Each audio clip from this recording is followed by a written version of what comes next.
Hello and welcome back to Soft Spoken Storytime, Episode 50, SCP-003, Biological Motherboard. A close-up of SCP-003's circuitry.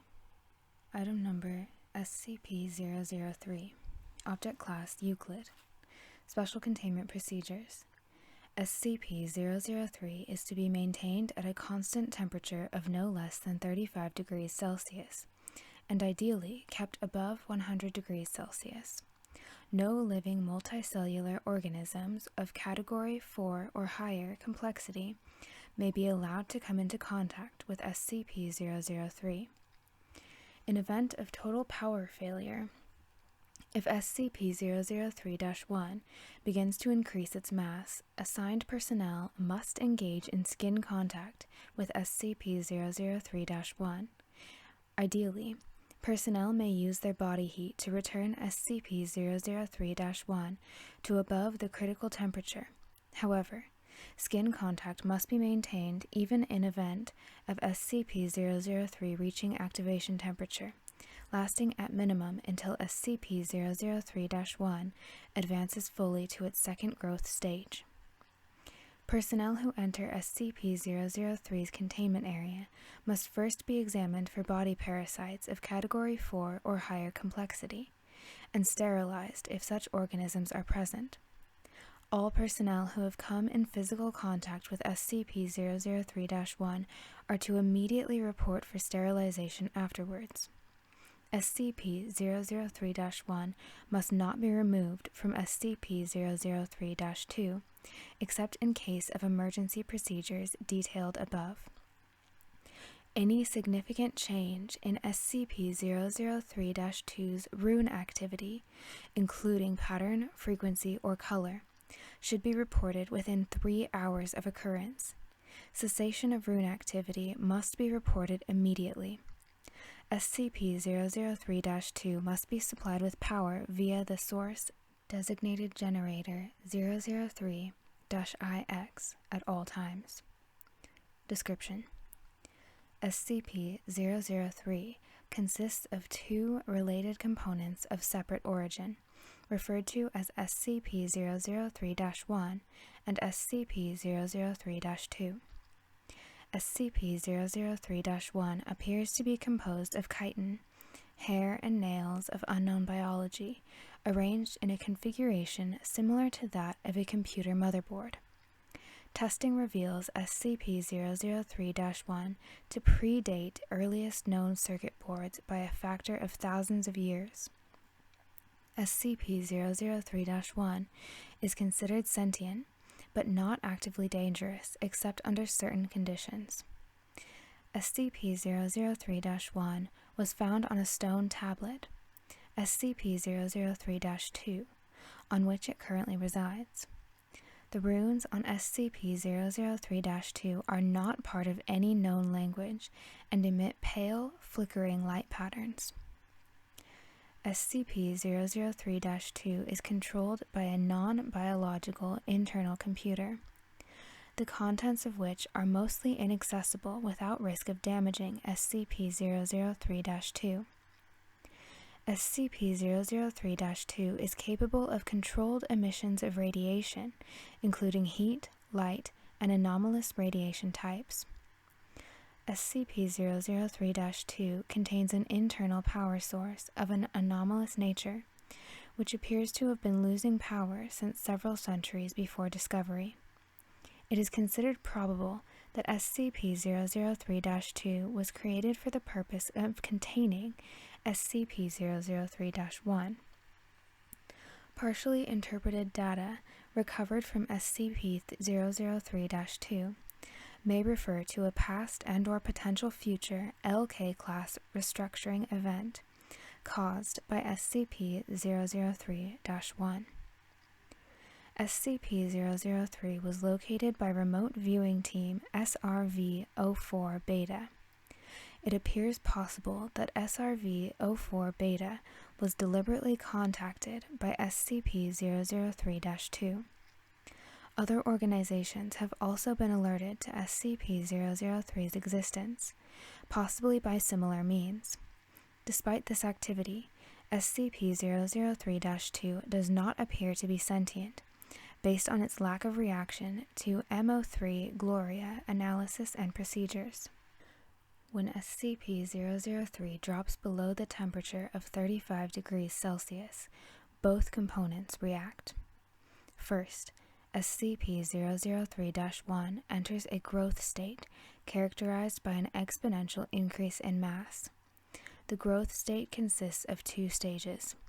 In both stages, SCP-003-1 partially fuels its growth by converting matter around it, starting with any surrounding inorganic material, including atmospheric elements, then non-living organic material, including cells of dead skin, hair, chitin, enamel, keratin, and other biological materials.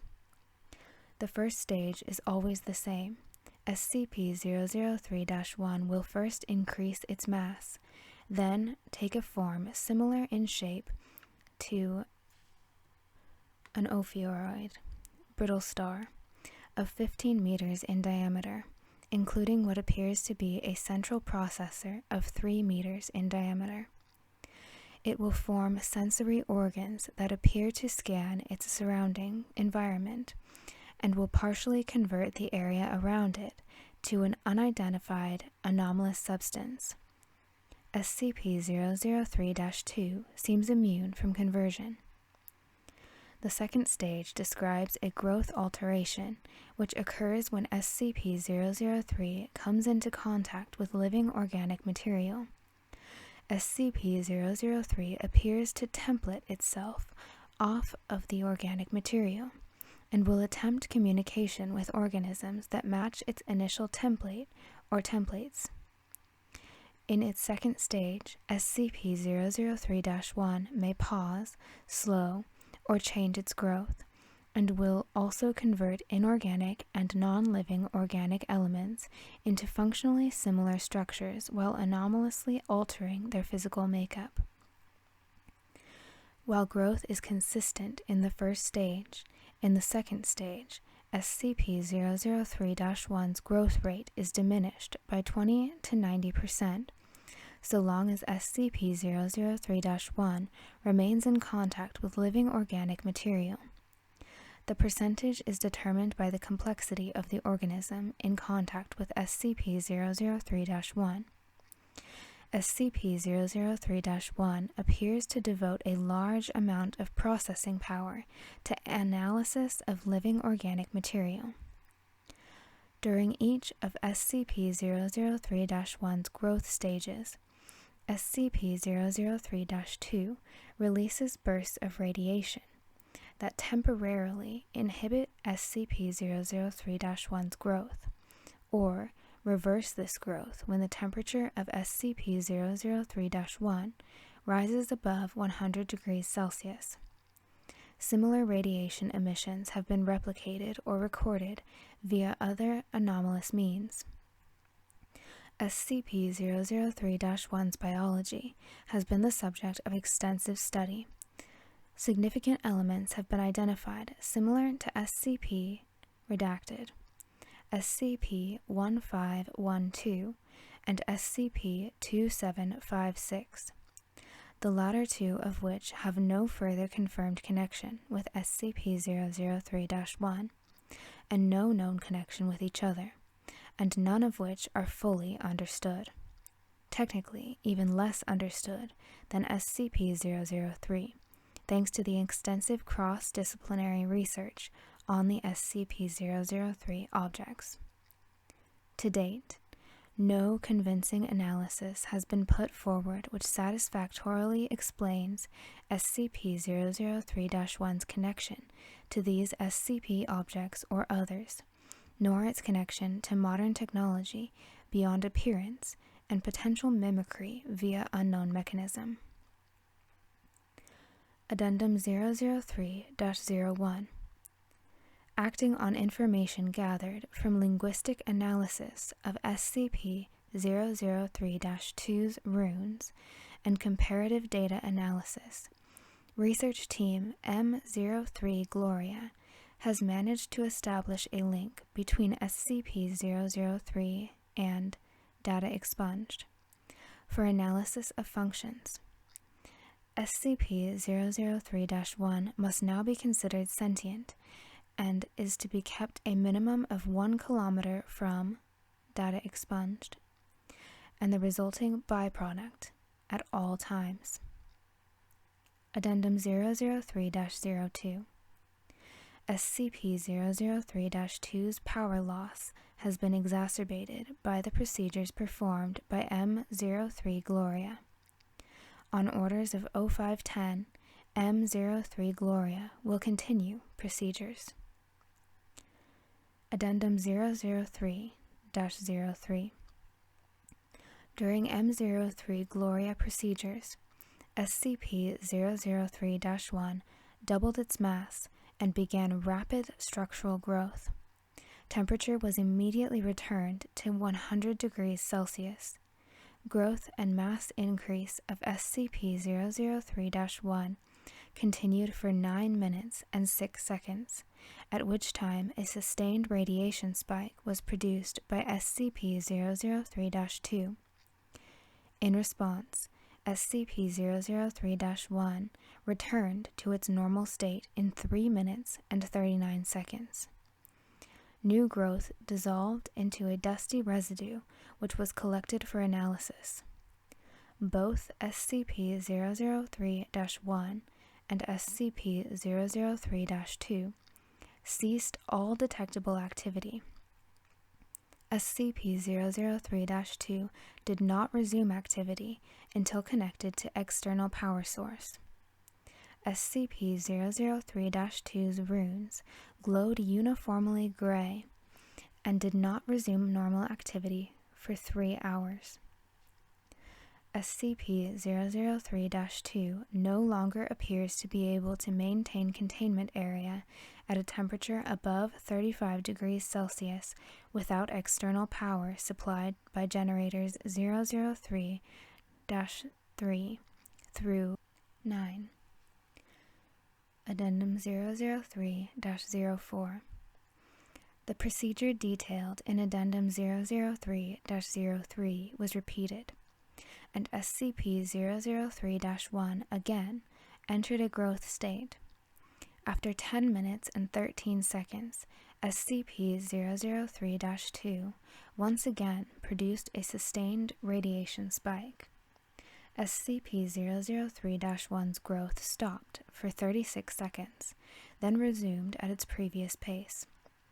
On quadrupling its mass, SCP-003-1 formed a coherent outer shell and body.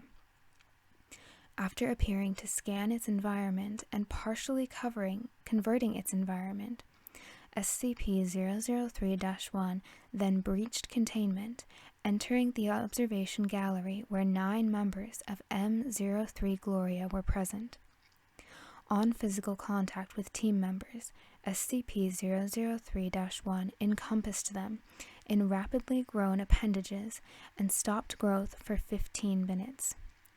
SCP-003-1 then resumed growth and rearranged the component parts of the center of its form to the shape of a 3-meter-tall female humanoid with peripheral tentacles, shifting to extrude primarily from SCP-003-1's newly formed hair and spine.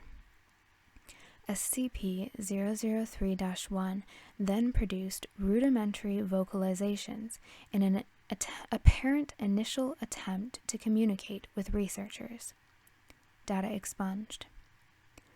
An unknown individual approached the compromised containment area in company of a full squad of agents.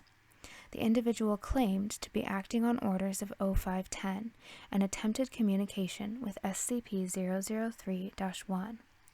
Data expunged. Following this incident, Agent Jackson of M03 Gloria successfully restored power to SCP-003-2 and activated backup generators to return the temperature to 100 degrees Celsius.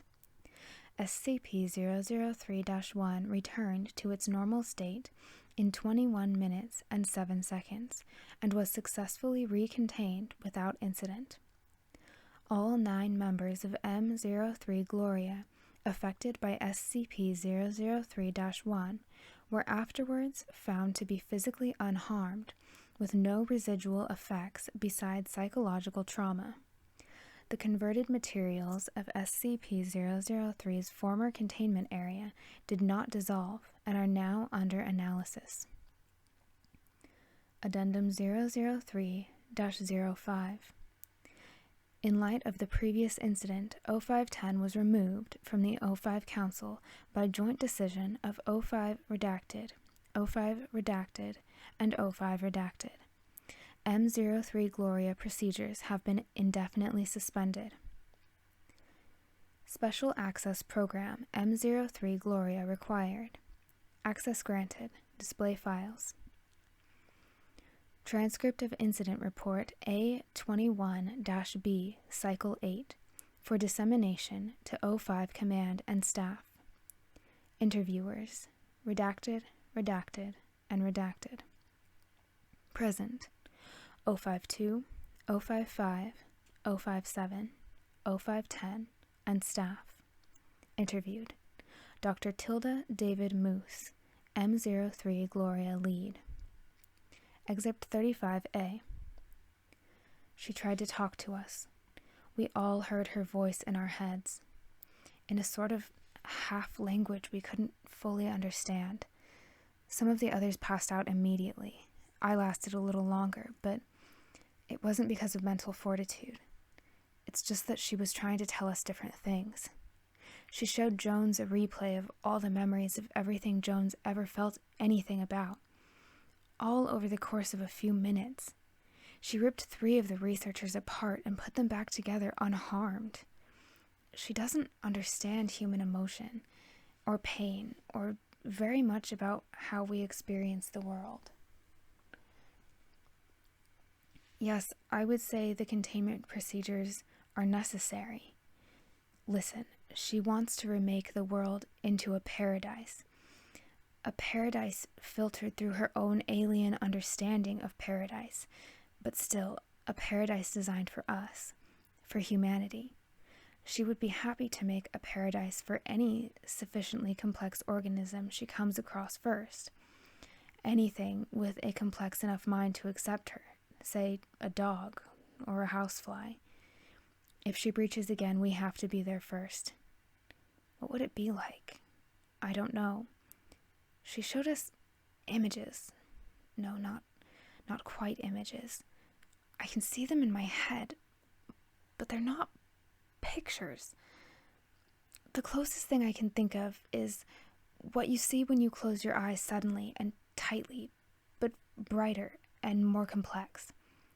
The images had metallic sounds associated with them, and sensory details that we don't have the words or concepts to describe. The whole effect felt like words of some kind. I believe she wanted to see what we could understand, so she could understand us. She didn't have time to finish analyzing us. I don't know what would have happened if she had.